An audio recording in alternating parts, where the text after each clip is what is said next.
Hi, I'm Curious Cass, and this is Curiosity Junkie. Today, we're going to be talking with Dr. Timothy Gerhart, author of Creating an Invincible Immune System.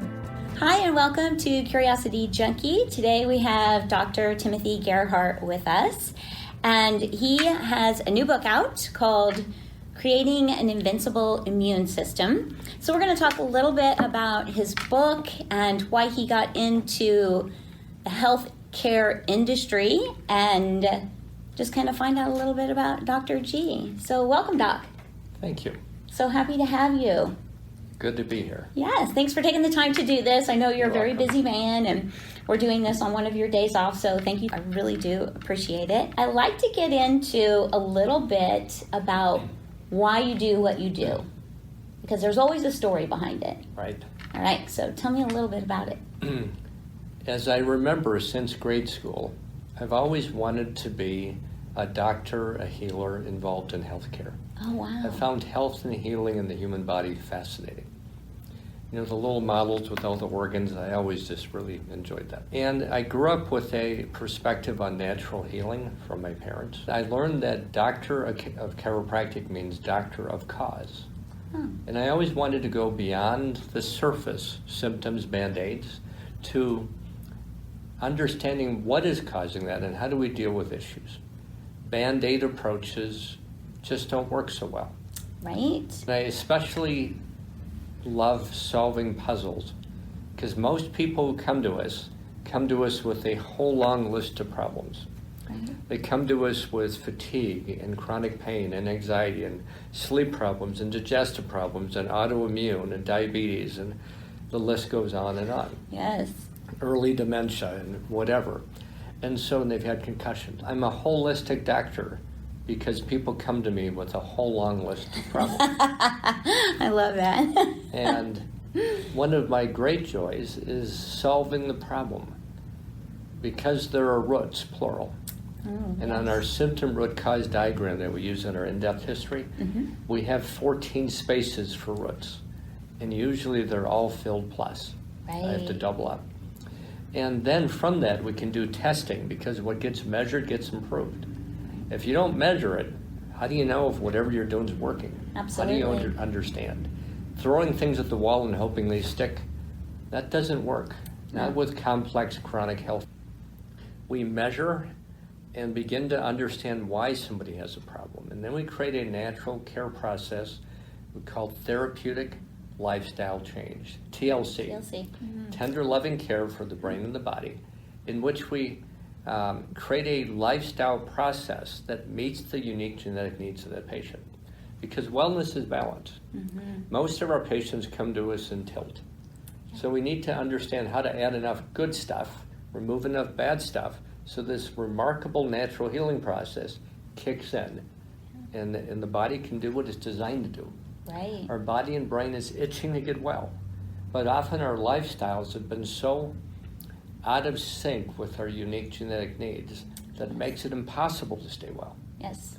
And so then we use things like therapeutic supplements and nutraceuticals and healing lasers and frequency-specific microcurrent and pulse magnetic field therapy and acupuncture, and a long list of tools with lifestyle and neurofeedback and brain training and these remarkable tools to add to that. So we guide people on a journey towards wellness. There's a part they do and there's a part we do. Right. I describe it as a backpacking journey like I do with my son. I'm unable to carry my patient because I already have my own backpack on. Right. And they have their pack. We guide them on the journey. We can't carry them, so we work together. Right, right. What I love, too, about what you do here and how different it is than the typical healthcare industry or experience is that you really do get to that root cause. You spend a lot of time with every patient, and most of them come in and they have been through almost every other medical option there is out there. They've tried everything.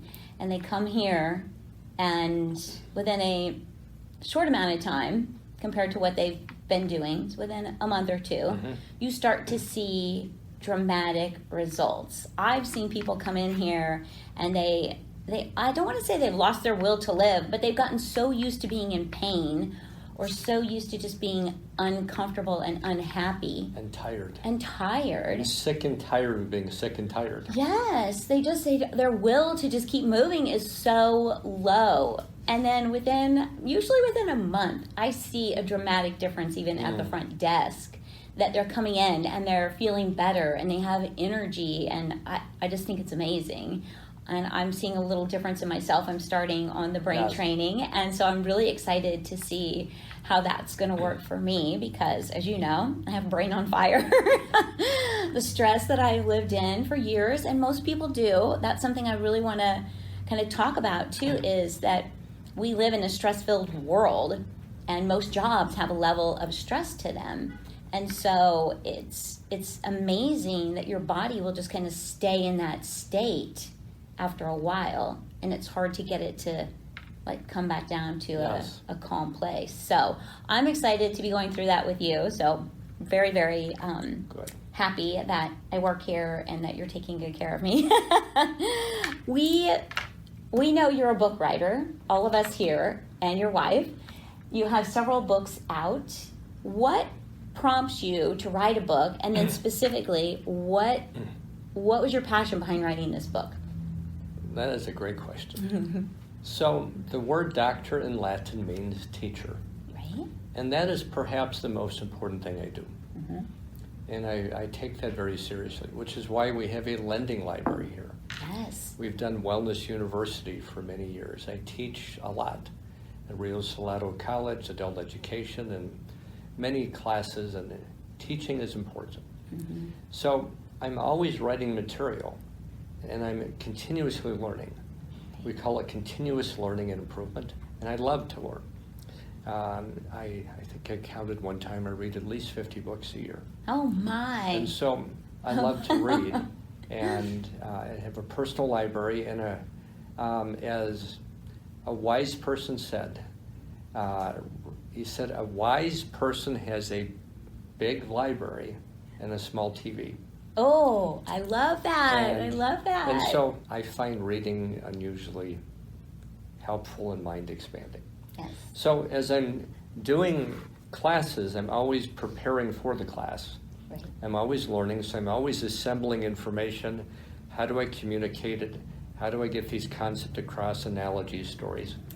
And then I have this material, and then something comes along and it's like, okay, you better put that together in a book. So the way I describe it, if I want to learn something, I teach it. If I really want to learn something, I write a book about it. Now I go the next level deeper into research and everything behind it.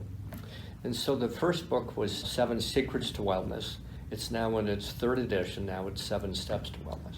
Fantastic. And that was summarized my journey in functional medicine, learning to go beyond symptoms using blood work and labs and lifestyle surveys and other tools to understand what's going on. What are the basics of wellness from a lifestyle standpoint? And that really is summarized as the therapeutic lifestyle change. Then the next book was Change Your Brain, Transform Your Life. And it had to do with anxiety and depression and how we do our brain scans, brain maps. We can see brainwave activity, and then we can change it. And in chapter 10 of that book, I talk about functional disconnection syndrome, which is sometimes what people call it autistic spectrum disorder. Right. It's just parts of the brain that haven't connected properly yet. There's nothing wrong in these brains, except they haven't properly connected yet, the long connections. And neurofeedback is one of the best tools to help, but we have many things that assist that. Third book is Why Am I Not Right Since My Concussion? And that was really interesting. That was brought on by my most recent major concussion. And within a year, it was word salad. I would be speaking and just words would come out that didn't make any sense. Oh. And so that sparked a journey, and I learned through that process that I've suffered over, I stopped counting after 14 concussions. And that's something I think is really interesting to talk about, because we don't realize what a concussion is. What I was taught through my education when I started many years ago, and most of my medical colleagues, is long obsolete. 90% of all concussions involve no loss of consciousness. Mm. You can land on your tailbone hard and jolt your brain, have a concussion. Yeah. You can have an IED blast for a soldier hitting his vest from 100 yards away, creating a compressive force, hydraulic up to the brain, concussion. Right. You can have a little fender bender that jolts your brain, creating a big, nose, right? or being hit from behind. Most of our car accidents create concussion even if we don't realize it. Yes. And then the results can show up many, many years later. Right. And so what we've learned from that is concussions create the same changes in the brain as dementia very quickly. And the concussion can heal or not, which I see often. Yes. And the latency, the time from concussion to the symptoms can be up to 20 years. Oh. 30 years, 3 decades. And I have a documented case of 40 years. Wow. So the brain will compensate and do its magic, and we think, well, I didn't get hurt. But then it shows up later. I'm irritable, I'm edgy, I don't sleep well. My stress tolerance is down, I'm more anxious, I'm more grumpy and edgy, and my memory doesn't work well. I can't learn. My ability to focus. And you just chalk it up to like random things in your head. You don't Yes. connect that was the whiplash. Years ago. Yes. And then unfortunately it's multiple. Yeah. I was beaned as I was a catcher on our little sandlot field when I was growing up, and I remember this. I didn't remember when my brain was in trouble, but as my brain got healthier, I started remembering. I got drilled by a fastball right in the forehead. Oh. Yeah, that did it. And, and then, another time, water skiing, hitting a shallow water, I was slalom skiing a sandbar, and I did this head over heels thing, and I just sat there dazed. Oh, yeah. And somebody in the boat laughed at me, and they said it looked like I was sitting on water, because I'm sitting in about 3 inches of water with this submerged sandbar. But I just bounced my brain around, injuring it. Right. And these things show up and create trouble later. Right. And then the fourth book is regarding dementia, and my mother's journey with Alzheimer's was part of that, and other patients. And so the fourth one is living free of dementia, Right. solving the puzzle to prevent and reverse cognitive decline, or ability to think clearly, Right. for peak brain performance. Right. And something on that you've seen in your practice Yes. is it does slow it down dramatically. Actually, the patient that was just in for evaluation the day before yesterday, 4 years ago, she was diagnosed with Parkinson's, vascular dementia, and Alzheimer's. Wow. Mixed dementia, where you have multiple types, is the most common, or one of the more common. And in her case, what's happened is things have reversed, and we started almost age 70, and we were right on the cusp, and we're 4 years down the road. Right. Her brain is healthier now than any time that she's aware in her adult life, and we have the objective evidence that things have gone from all sorts of dysfunction back to high-level normal, Yes. peak performance. Her Parkinson's doctor says she no longer has the symptoms of Parkinson's. So not only can we slow progression, sometimes stop progression, but often the brain can heal. Yeah. We don't treat dementia, we treat the person. When you solve the puzzle, this remarkable, even miraculous natural healing process kicks in. Because wellness is balance, people come in like this. We add enough good stuff, remove enough bad stuff, and healing takes over. We don't fix people. We just kind of help the process along, remove what's getting in the way, add good stuff, remove bad stuff, and wow. Yeah. Watch what happens, and that's immensely satisfying. Yes. I wish we helped everyone with dementia. The good news is over 90% of the people that we work with, if they do the work of lifestyle change, and we do our work, we see subjective, how they feel, objective testing, major improvements. Right. It is rare that we strike out. Yes. It's happened, but it takes work. Yes. It takes some time. It does, and I think the key to this is it takes participation from you and the clinic and Yes. the therapies, but it also takes participation and a willingness to heal and a mindset that they will heal, because they have to do all the stuff on their side, the eating right, the staying away from certain foods, the putting in the supplements. Going to bed at a decent time, Yes. turning that blasted TV and Yes. cell phone and Technology, computers off it's a bad thing. an hour before bed, Yes. so their brain can unwind. We're not stimulating with those frequencies. Right. Lifestyle. Yes. You're right. It takes, and we don't need perfect progress, not perfection. Right. Up on the wall of our clinic, we have giving the gift of hope and healing Yes. to those ready for wellness. Yes. How do we And know I somebody's love that. ready? Well, readiness means opening to learn and to change. If somebody's, we call it closed X. I've eaten this way for 60 years and I ain't going to change. And I do whatever I do. I do my Captain Crunch and milk for breakfast. Right. I do Wendy's for lunch. And then I used to do Oreos. I don't anymore. Thank you, Doc. I do McDonald's drive-through for dinner with Oreos for dessert, and then a bowl of ice cream every night before bed. Oh my goodness. And I got this big belly, and I like it because now I have a place to Shelf. put my plate, a shelf. And I ain't going to change, and I don't want to learn nothing different. I'm sorry, you're not ready for us to help you yet. Right. It's a journey. So we help people step by step. We have lifestyle coaches, Yes. wellness mentors we call them, that work with people step by step to make these little lifestyle changes that really add up over time. Progress, not perfection. Yes, absolutely. Now the most recent book. Yes. So Karen Marshall, one of our staff members, has her master's in social work, and she ran a mental health clinic in Indiana. She was CEO, and then she merged it with a Goodwill, first time that had been done, to use the profits from the Goodwill to fund the mental health clinic for people who needed mental health services but couldn't afford them. I did not know that about And Karen. it's very innovative. So she's been with us, and she helps us with many of our marketing and and many things, and we really appreciate her. She's with me when I'm teaching many of these classes, helping people with questions afterwards and resources. And Karen said, Dr. G, you need to put this together in your next book. As a team, we went back and forth.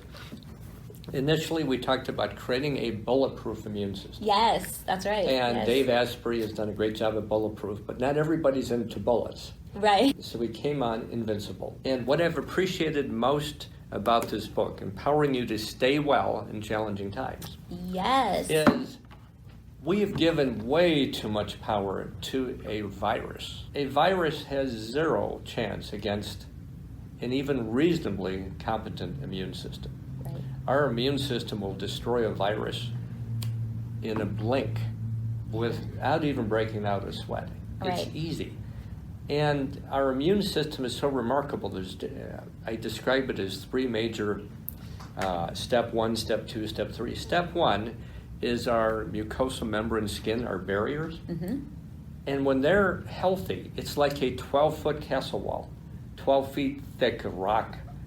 Right. And the invaders come up and they just bounce off it. They don't get in. There's no immune response beyond it because they just bounce off the wall. That is why when the flu comes through or COVID or anything else, there's a percent of the population that's exposed and never gets sick at all. Right. That is somebody that has what we call an invincible immune system. Yes. One of the chapters I enjoyed the most, in the book, in the introduction I talk about Louis Pasteur, the father of microbiology and the germ theory. His close friend and who ran his laboratory was Eli Menshnikov, brilliant Russian who earned his own Nobel Prize. And they had an ongoing, for years, controversy, kind of a friendly argument. Which is more important, the terrain, means immune system, Okay. or the germ? And on his deathbed, Louis Pasteur is reported to have said to his friend Eli Menshnikov, Eli, you were right. It's the terrain. The terrain is everything, the germ is nothing. Huh. I wouldn't put it quite that far. I would say the terrain, the immune system, is this big, and the germ is that big. Does that mean I would drink a whole liter of coronavirus just to test my immune system? Right. Of course not. Let's not be crazy, right? But our germ exposure matters a little bit. Our immune system strength competency, being invincible, matters a bunch. In my mind, silliness to focus only on the virus Right. and miss the immune system. The other chapter that I found so interesting that I enjoyed is chapter 3 is, are germs bad? That's a great one because people get caught up in this, germophobia stuff, and they don't want to. They come home and they're washing their hands 7 times a day, and they're constantly putting the whatever sanitizer all over their hands.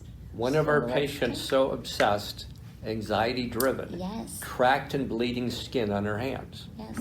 A young mother Yes. in her 30s. It was just, I saw it was it. terrible. Yes, it was terrible. And I can tell you that washing your hands till they bleed, bleaching everything, Yes. worrying like crazy, that doesn't work. The reason is, if germs are bad, we have a big problem because we are mostly germs. I know. I love that when you first kind of told me that, like you're covered in them, and I was like, No, that's inside kinda- us. Inside And us covered. too, right? We're 100 trillion germs covered in human skin. That's what the microbiology research tells us. Right. 100 Which is a little trillion creepy. germs covered in human skin. Right. Our human cells, about 70 trillion, are outnumbered. A couple years ago, as we were Crazy. research coming out, we thought it was 10 to 1.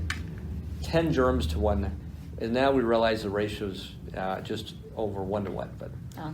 now, even more important, our DNA, only less than 1% of DNA is human. What? Most of our DNA is in our microbiome. Oh, So the okay, yes. best analogy Microbiome. is, on my laptop, I have an external hard drive. And you can have a hard drive that's really big, because I have a solid state hard drive that's smaller. Oh, right. Our cells cannot contain all the DNA we need to really do everything we want and still be efficient. So the way it's worked is 99% of all our DNA is stored in the bacteria of our microbiome, mostly in our gut. So it's our external hard drive. So we want healthy bacteria Yes. because most of them are our friend. Yes. Most germs Hear that, are people? not our enemy. And if you think I'm going to kill all germs, it's been described as to do that you would need a thermonuclear device, a nuclear weapon, or a crematorium works also. Oh, right. Neither That's are like consistent right. with wellness or health. So instead of the idea of, another analogy is, think of this microbiome as a rainforest or a garden on the inside or even a lawn. Healthy lawn, healthy turf chokes out weeds or keeps them suppressed. Right. So if you go in and round up the entire lawn, kill everything, weeds and turf, what grows back first? Weeds. Weeds. Yes. With a rainforest, if you strip cut the rainforest or burn it, Right. and now the weeds come back. Right. And I've been in rainforests in Colombia and Indonesia, and in a rainforest there are no weed problems. The thousands, tens of thousands of different plant species keep everything in perfect balance. Right. There's yes. never a weed problem. It's just kept in balance. Yeah. So wellness is balance. It's not killing stuff. It's bringing I love it that. into balance. It's balance. Balance It's is a better word. balance. Yes, I love that. So another factor that came out is with the COVID, and COVID means coronavirus. And by the way, we've had a bunch of them because that's the common cold. Oh, right. A common cold is typically a coronavirus. Okay. So COVID means coronavirus. COVID is infectious disease. COVID is coronavirus infectious disease number 19.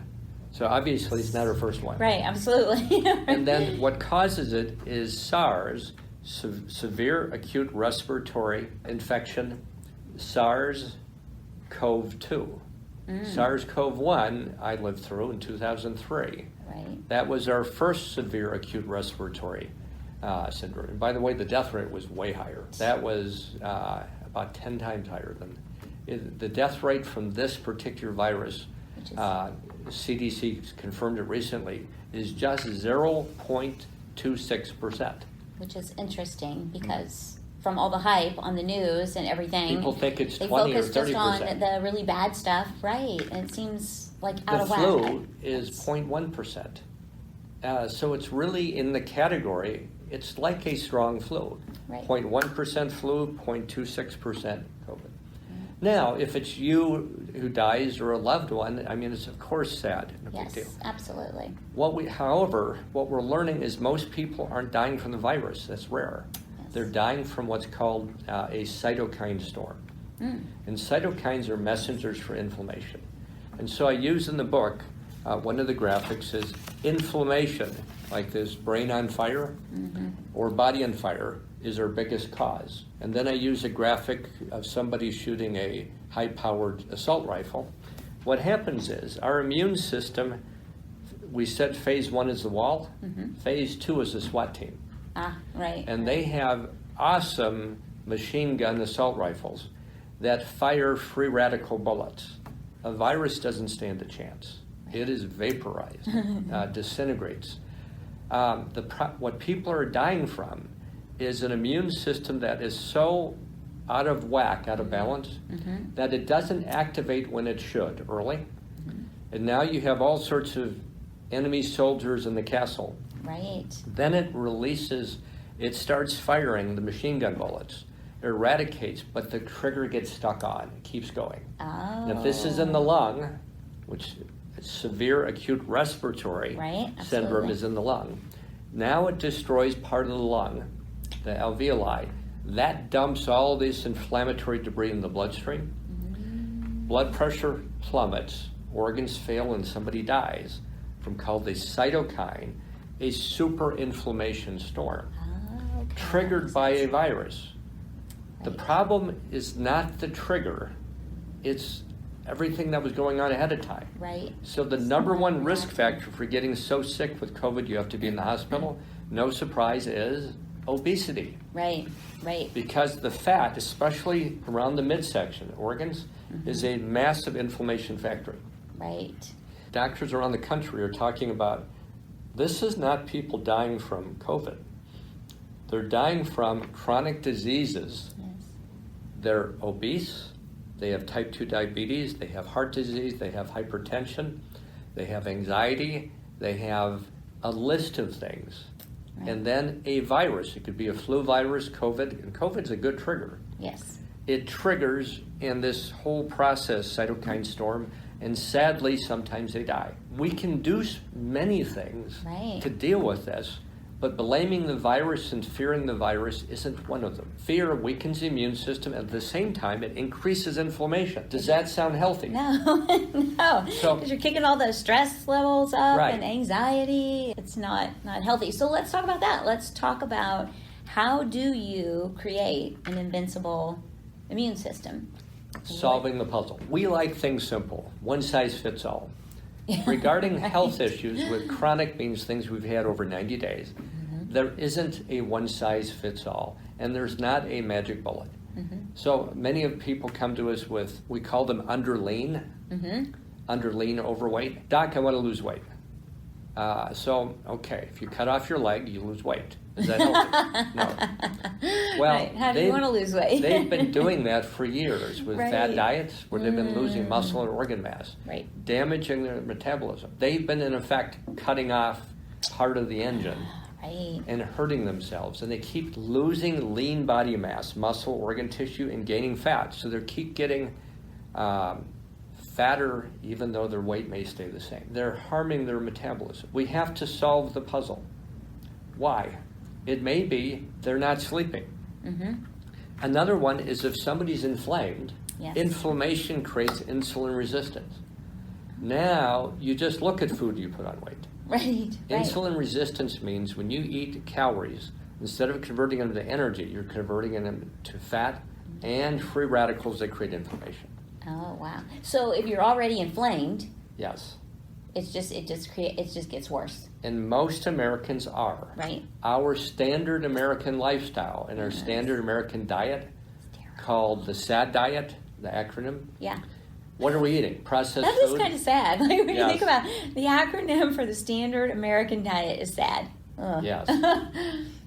We're eating in a way that feeds inflammation. In the classes I teach at Rio Salado, one of the students, gentlemen, said, okay, of all the stuff you talk about, if you could do one thing that would make the most difference, what would it be?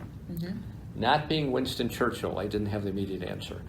2 weeks later, at the next class, because I pondered, Right. I said, I want it to be the right answer. eat only unprocessed foods. Yes. The less our food has been processed, doctor, the less we need a doctor. Yes. That is a profound concept. You're going to do one thing, do that. Yes. Second, for the immune system, make sure your vitamin D is optimal. You hear that? Vitamin D. Now, D is in dog, delta. Yes. I didn't say take vitamin D. Right. Remember, if it isn't tested, who knows? Right. You don't know where it is. Some people take it and it doesn't work at all. Some people take it, they're still way too low. A few people take it and it's too high. Wellness is balance. Yes. Get a blood test. And that blood test for a clinic is like $79, so it's affordable. Right. And if their vitamin D is really low, they often have a vitamin D receptor defect. Vitamin D is the key, and the cell membrane is the lock. So I may have a car key, but if it doesn't fit the lock, or the lock is broken, that doesn't work at all. Right. So often we run into that. Mm-hmm. Then we have to add things like vitamin K2, vitamin A, and then recheck to make sure it's working and tweak it till we get it to work. Right. So it isn't taking vitamin D, it's getting a test. If you're low, add in what you think, retest, and get it optimized. Everybody's different. One size doesn't fit all. I know. Yes. I have size 11 shoes. They don't fit everybody. I have a Right. nephew with size 16 feet. That would not work. So, right. Right. And I do think that's really important because I know there has been some talk about vitamin D and A and C, and you just boost your immune system with that to kind of battle this COVID. But it's a little deeper than that, and it again goes back to the balance yes. and testing and knowing where your levels are and where all that Yes. sits. Because if you don't, like you said, you're just throwing stuff at the wall and hoping Hope it something sticks. sticks, and you're taking a big risk. And there's no need to battle COVID. Yeah. The issue is COVID is a secondary side issue. We have an American population with a massive problem with insulin resistance, sometimes called type 3 diabetes, and chronic diseases. When I started practice, it was called maturity onset diabetes. The peak incidence was senior citizens. Ah, right. Guess what the peak incidence age is now? It's preteens. Seriously. Age 8 kids with full-blown type 2 lifestyle-induced type 2 diabetes. Wow. That is just, ridiculous. it is sad, it's ridiculous. It's impossible to stay healthy though. We don't need to battle COVID. What we have to do is we have to deal with our really messed up lifestyles Yes. that are messing up our immune system. Right. Create a reasonably healthy immune system and you don't have to battle any virus. Your immune system takes care of it Yes. easily. Vitamin D, optimize. We like the level on a blood test between 60 and 80. Okay. Some people occasionally, rarely, can do that with as little as 5,000 of vitamin D, international units. Always take it with K2.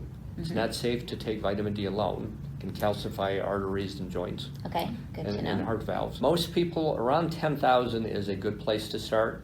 On blood testing, almost never is that too much. Mm-hmm. But many times it's not enough for people. For some, right. And so I have people that need 20,000 a day, some 30,000, everybody different. If you're going to get a pair of shoes, you don't just say, give me a pair. You asked, fit my feet for the right size. Same with vitamin D. Love it. The next one is zinc, which is a mineral. When it's inside the cell, it almost stops viral multiplication. And we've heard of hydroxychloroquine and they've been in the news and all of that. It works as an ionophore. What that means is it pushes zinc into the cell. The problem is taking zinc, it's not what we take, it's what we absorb. Yes. And what we circulate and bioavailable we can get into the cell, transport. So an ionophore transports, pushes zinc into the cell. Hydroxychloroquine does that. Unfortunately, it has side effects. It's a drug, a medication, and there's a lot of politics around that. We also have quercetin in the natural realm, and it's in the bioflavonoid family. So we use quercetin concentrates with zinc as an ionophores to push it in. It's awesome. Yes. It also works awesome for men with benign prostatic hypertrophy. And a lot of guys over 40 have that. So men need more zinc to keep their prostate happy. Does this work?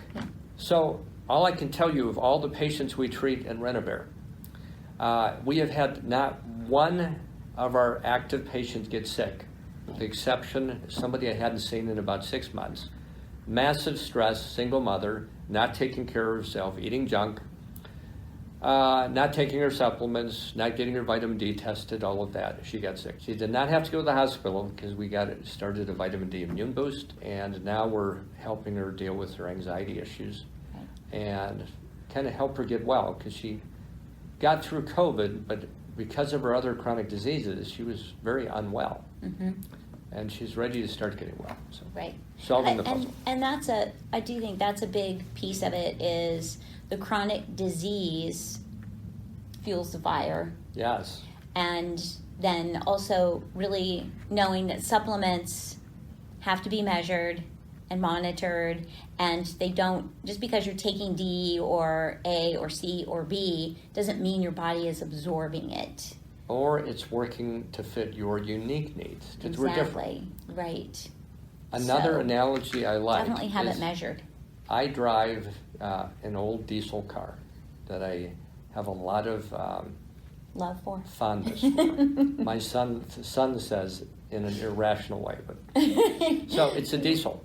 So what would happen if I put the best gasoline in it? Wrong fuel. Right. Some people are doing that with their eating, their lifestyle. If you have a gas car, don't put in diesel, or vice versa. We need to create a lifestyle, eating supplements, how we sleep, stress. Some people need to go to bed earlier, some people later. There's even different biorhythms.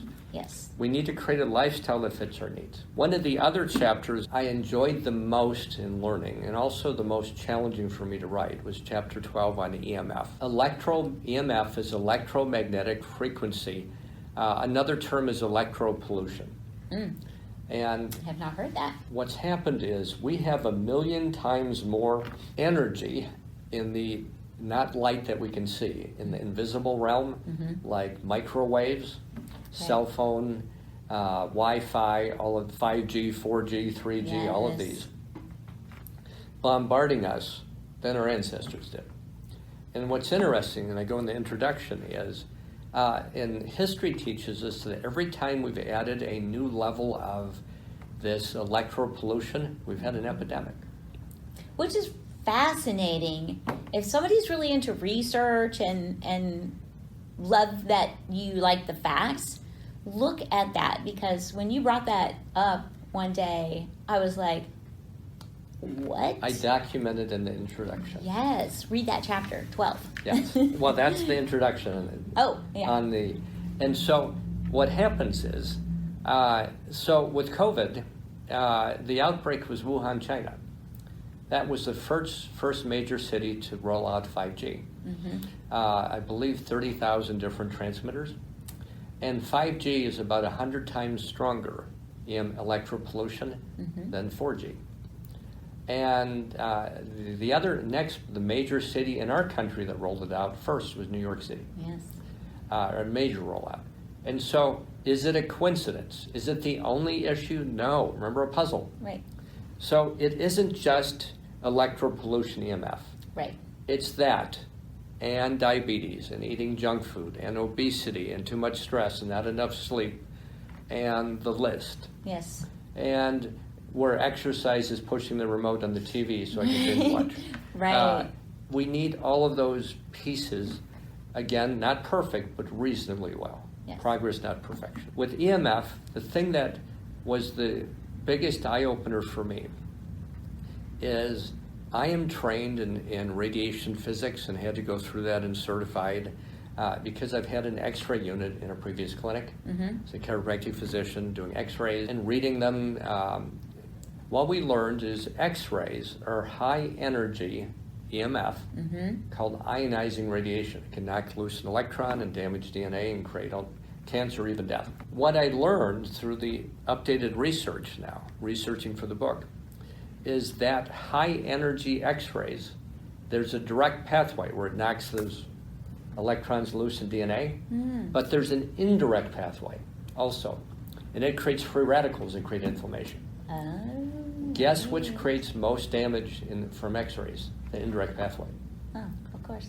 Now, with EMF, our cell phones holding up to ears frightens me. I saw a young mother stick her phone in her top right over her breast. It made me cringe. I know so many young girls that do that, and they just slide it in there, idea. and I'm like, oh, it is linked with breast cancer right where the phone was. Yes. We have cases of that showing up now. Right. What we know is that the EMF from our phones and devices, electropollution, also uses the same an indirect pathway like X-ray radiation. The difference is the indirect pathway from X-rays creates free radicals that hang around for a short period of time. With the cell phone, it creates free radicals that hang around 1,000,000 times longer. Wow. In some ways, our cell phones are far more dangerous than X-rays because X-rays have very limited exposure. Right. We're exposed 24/7. Yes. So one thing we teach is with the Wi-Fi router in the house, Yes. get a $5 switch at the hardware store, like used for Christmas lights, that turns the darn thing off at night. Yes. Goes off at 10, comes on again at whatever time in the morning, 6, 7. Right. Because it interferes with sleep. You're being bombarded with all of this. Do not sleep with your cell phone even in the same room. Yeah, especially kids. That's something that we've got a couple of younger patients, and that was one of the things that the parents did was remove the phone from the bedroom and the child at night so they're not sleeping with it under their pillow. And we've seen the mother was response. in sharing her story on Wednesday in tears at how much her son has improved. Yes. We combine that with the lifestyle things, some supplements, neurofeedback. There's a lot to it, but back. It's just amazing. Young kids even Respond. today are on those devices, iPads. I mean, they start really young on like an iPad, and so it's important to know that you do have to limit that and take it away at least an hour before bed and keep it out of the bedroom, definitely not under the pillow. Super important. Yes. The young mother with the hand washing until her hands would bleed, her little daughter would come in when she was in. Yes. And she was so cute. And she was so quiet because she had an iPad. She was always on. Yes. It was like she was addicted and she was quiet as a mouse. Well, I explained to the mother and actually shared that chapter 12 in EMF with her. And as soon as she realized it, the iPad was gone. Yes. And so what we have here is we have adult to child level coloring books, coloring pencils. Yes. Really good for the right hemisphere of the brain. And as that happened, this little girl was talking and interacting, and wow, she's got a personality. Yeah, it was awesome. Because before she would barely even, she'd look up at you like, don't talk to me, don't look at me, I'm scared. And she didn't have it, so she started coloring, then she would come and show us, and then she started talking. It was amazing. Yes. So with EMF, there are so many practical steps, and I think I stopped at about 20, and I prioritized. The first one is keep your cell phone as far from your body as possible. Yes. I never hold it to my ear. Now, I'm sensitive, so I used to get a headache immediately when I did that. Right. And so I keep it away on speakerphone, or there's blue tube headsets, and I have a resource guide with all those things. We talked about the Wi-Fi turning off at night. Yes. When you double distance from your iPhone or source of these electropollution, it decreases the intensity tenfold. It's logarithmic. So if you double distance, you decrease your exposure tenfold, 10 times. Don't use your cell phone in your car. It can be up to 1,000 times higher because it takes more energy to get those towers as you're moving and through the car. So you'll notice your phone gets hot and your battery goes down. Right. Well, you're getting blasted. When you're Bluetoothing through your car? Yeah, you're getting blasted with these EMF, electromagnetic field electropollution. Wow. Okay. And so I do a whole bunch of practical steps. It's always about, I think a lot of things we do are the quick fix. Yes. We want the easy button. We want to make life easier. And so we like the Bluetooth because everything's not connected. You're mobile, eating, fast food. Like there's just so many different things that we do because it's convenient. And sometimes you have to inconvenience yourself a little bit for a healthier life and good health later down the road because you're going to pay for it eventually if you don't start paying attention. That's a good way to put it. I also think about it, I'm investing in my wellness. Yes. Now, people say, well, it takes time, it takes effort. What I've learned when I invest in my wellness, I have energy, I have vitality, I have stamina. So I get so much more done. I remember being so tired, it was just a chore to do the basics. Yes. And I've been there. when we invest in our wellness, we get the gift of energy and a clear mind, and I can see solutions. I'm not spinning my wheels. Otherwise, as we get older, we spend our time just going to doctor visits, taking a long list of medications that may help temporarily, kind of, but it just gets worse over time. Right. And I was going to say, it's a healthy energy. It's not an anxiety or a elevated, it's not that kind of energy. It's not a Red Bull It's a good, caffeine hit. healthy energy. Peaceful energy. Yes, I love that. All right. Well, thank you again for taking the time. And if you are interested in picking up Creating an Invincible Immune System, let me spit that out, you can reach out to the website. Our website is brainwellnessaz.com is even easier. Right. Brainwellnessaz, as in Arizona, az.com. Yeah. Or call us at 623-776-0206. We can send you a copy. Yes, absolutely. Well, thanks for tuning in, joining, listening, watching, and stay safe, my friends, and stay curious.